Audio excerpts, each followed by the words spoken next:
We've been looking at some shocking news concerning the events immediately following the birth of Jesus. They expected good news of great joy. Instead, they got some very bad news of great concern.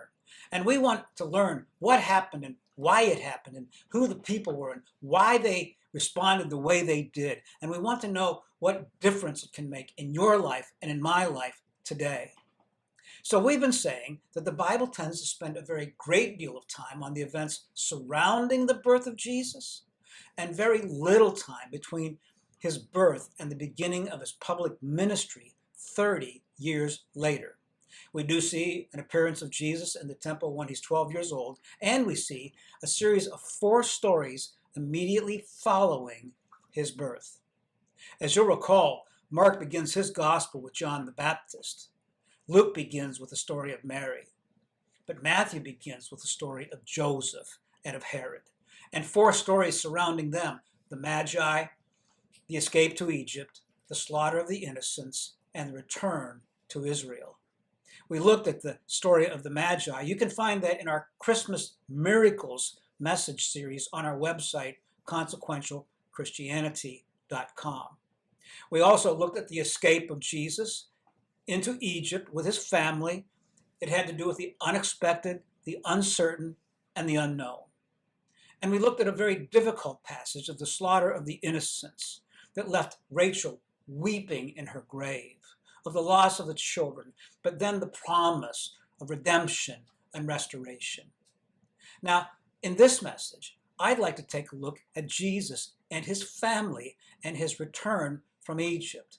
And I want us to ask what all 4 of these stories mean to us then and now. And so that's how we'll wrap things up. What did they mean then and now? As Matthew sings to link up all of the Old Testament with the birth of Jesus in Bethlehem. Matthew writes in chapter 2, verse 19, "After Herod died, an angel of the Lord appeared in a dream to Joseph in Egypt and said, 'Get up, take the child and his mother, and go to the land of Israel. For those who were trying to take the child's life are dead.' So he got up, took the child and his mother, and went to the land of Israel." The first thing that happens here is that Joseph gets up, takes the child, goes to Israel. His wait is over. We know that sometime after the death of Herod, the angel came to him in another dream and told him that Herod had died. Now, recall, Herod's a ruthless tyrant. He murdered 2 of his wives, killed 3 of his sons. He gathered a whole group of Hebrew leaders together one time in an arena, locked the doors, and burned them alive, and then took their ashes and scattered them all over Israel just to say, hey, I'm the one who's in charge around here. So Joseph and Mary and Jesus flee to the land of Egypt. When they get there, they probably ran into a Hebrew community.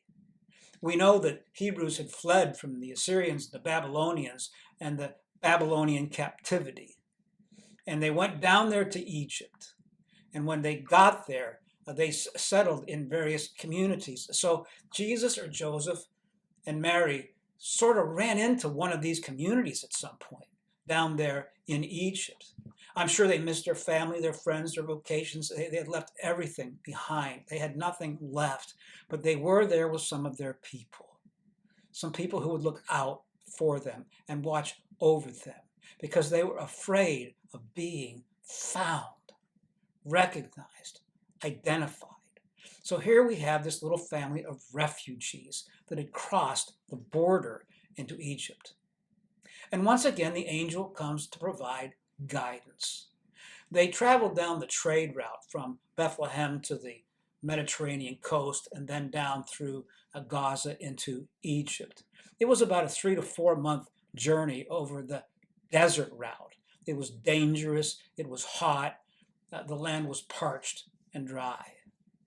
But the Bible does tell us Joseph, in his faithfulness, gets up and he went and he goes in obedience to God's voice, his direction, and his guidance. Matthew writes in verse 22, but when he, that is Joseph, heard that Archelaus was reigning in Judea in the place of his father Herod, he was afraid to go there. Having been warned in a dream, he withdrew to the district of Galilee. The second thing, he was afraid. He looked at the reality of the leadership where he was headed in Israel, and he became deeply afraid. Herod had 6 sons. 3 of them governed under him. And then after his death, Rome divided the whole region into 4 areas, tetras, and put tetrarchs over them, his 3 sons over these 4 areas. Philip ruled or governed over the area to the northeast of the Jordan. There was Archelaus. He had Judea, Samaria, Idumea, and in all of that, Jerusalem, the capital city. Archelaus was as cruel as his father. He persecuted more people than his father did. He was awful. At one time, he massacred 3,000 Hebrews. They say he was the cruelest of all of the sons and the father put together. And then there was Antipas. He was the ruler of Galilee, Perea, Nazareth. He wasn't a whole lot. Antipas didn't amount to much. He was sort of a benevolent ruler. He just let things run their course. So when Joseph hears that one of Herod's sons, Archelaus, the cruel one, the terrorist, is on the throne in Judea, where the capital city of Jerusalem is, he says to Mary, we cannot go there. And angels told me to stay away from there. We'll go to our home area of Nazareth. We'll be safe there. People will look out for us there. We have family there. So to get away from Archelaus, they head north to the region of Galilee, to the little village of Nazareth. It's an absolute no place in the middle of nowhere. The only thing about Nazareth is there's some fishermen that live in the area and fish on the lake of Galilee. Matthew chapter 2, verse 23. And he went and lived in a town called Nazareth. So was fulfilled what was said through the prophets, that he would be called a Nazarene. 3. He went and lived in Nazareth. They're hiding out in Nazareth in Galilee. They stay there. Nazareth is a small, insignificant, isolated little rural town of maybe 200 to 300 people. It's known for its good well water. It was a good place to drink. But it was an absolute nowhere place in the history of Israel or of the region itself. That's why in John chapter 1, verse 46, we find that Philip's invited Nathanael to come and see Jesus. And the first response of Nathanael of this backwater town is, can anything good come out of Nazareth? And Philip said to him, come and see. Jesus grew up in this area. He lived in a nondescript, low culture area. They had these deep, guttural, backwater dialects. They could always be recognized. Remember at Pentecost when they said, who are these men? They speak like Galileans. That meant they have that deep, guttural accent of the backwater people of Galilee. Now, one thing we need to note here is that Matthew writes that this was to fulfill the prophets, that he was from Nazareth, that he would be called a Nazarene.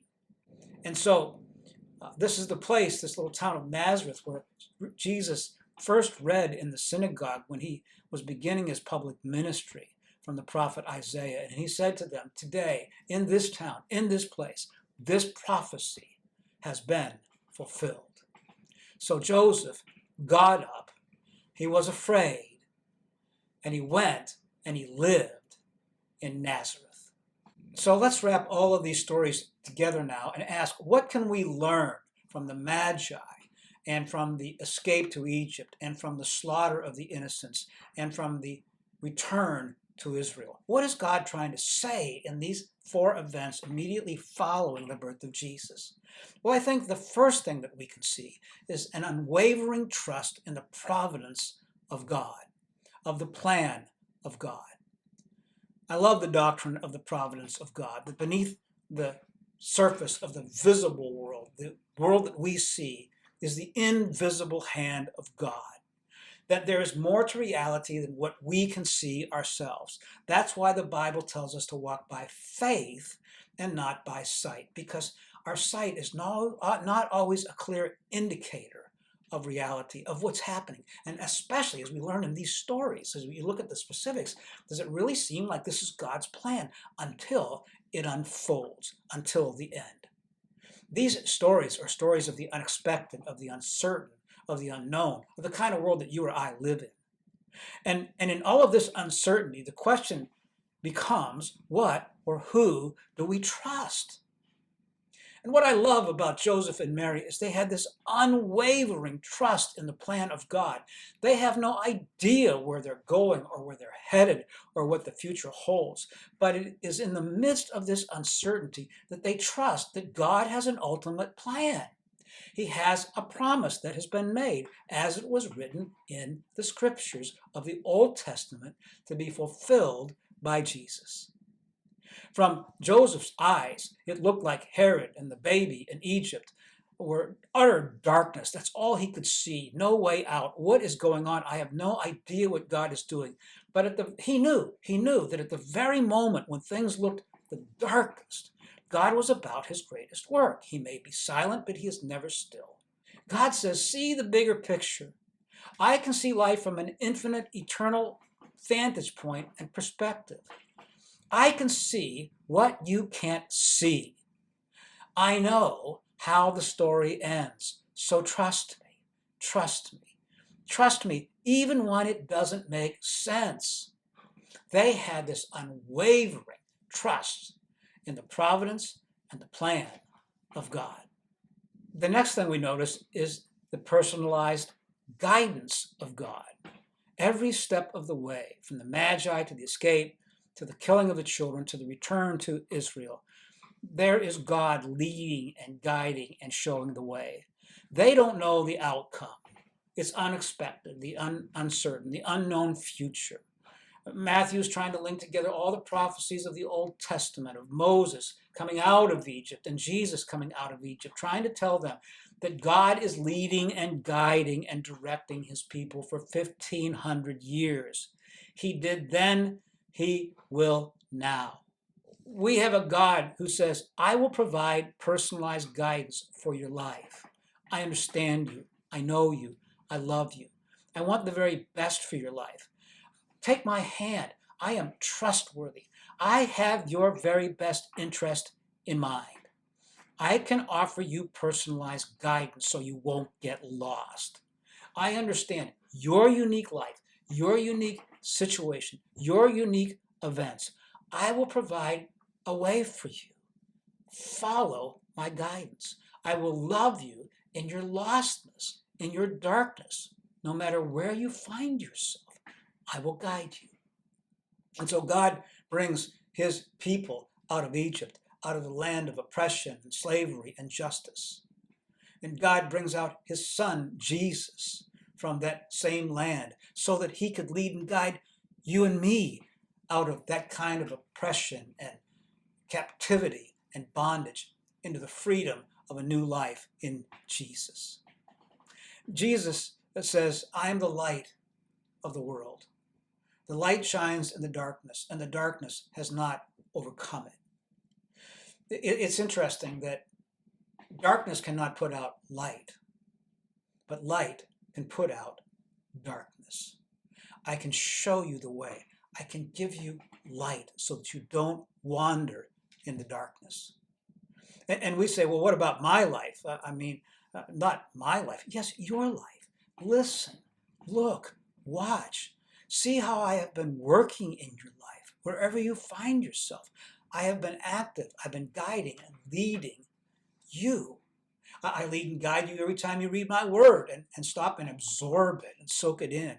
Or when you get connected to me through prayer, or when you talk to godly people in your godly little huddle or team, or in inward promptings of the Spirit, of the Holy Spirit in you. I am leading and guiding. Trust in that personalized guidance. I have not left you alone. And finally, we see the extraordinary purity of heart of Joseph and Mary. Jesus grew up in a real family with real brothers and sisters. They traveled long distances together. They were poor. They may have lived in cardboard boxes when they were refugees in Egypt. They lived through the unexpected, the uncertain, and the unknown.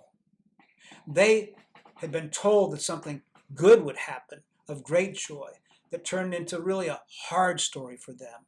In a foreign land as refugees, they had no rights, but they kept following. They kept following. They had heard about the killing of the innocents. They feared the rulers. They were in hiding. They were extremely humble people that were driven to their knees, separated from their families, protecting a little baby. Their road, the road of Joseph and Mary, was not an easy road. It was a life of hardship and challenge and sorrow and the unknown. But what does this tell us about Joseph and Mary? Well, it tells us they were really nothing special, especially in terms of their background or where they lived. But they were very special in terms of their spirit and their heart and their inner core inside. There was something special about their faith, their character. In here, where things are hidden, at the core of their lives, they were utterly unique people. They had an extraordinary purity of heart to them. They're the model for us, for you and me, not to be worshipped, not to be venerated. I don't mean it that way, but if we can get our hands and arms and wrap them around anybody, it's really Joseph and Mary, because they're people just like you and me, trying to sort this whole thing out. And what does it mean? And why does this get so hard at times? And why do we not understand the future? And why does it get so dark? Yet they kept trusting because of the purity of their hearts. They're the model for us. They're traveling through their own spiritual and emotional and relational journey, trying to figure everything out. What does it all mean? And in that process, they show us the model of trusting and following God. What parents Jesus had, what faith from such humble origins. God reached deep inside of their hearts and he gave them something special. And we want that in our lives. Lord, give me the heart of Joseph. Give me the heart of Mary. Give me that kind of purity in my life, that single focus, that love, that dependence, that trusting on you and your guidance in my life. Yeah, I want to be like Joseph. I really do. He's a hero. And he is protecting and watching over Mary and this little baby Jesus. So 4 events, 4 stories. The coronation by the Magi, the escape to Egypt, the killing of the innocents, the return to Israel. In each of these stories, we see the unwavering trust, the personalized guidance, and the purity of heart. And maybe we can say, I want to trust God in a way that I've never trusted him before. I want to follow God in a way that I've never followed him before. And I want to live my life with a purity of heart that I've never had before. This is the story of the events immediately following the birth of Jesus.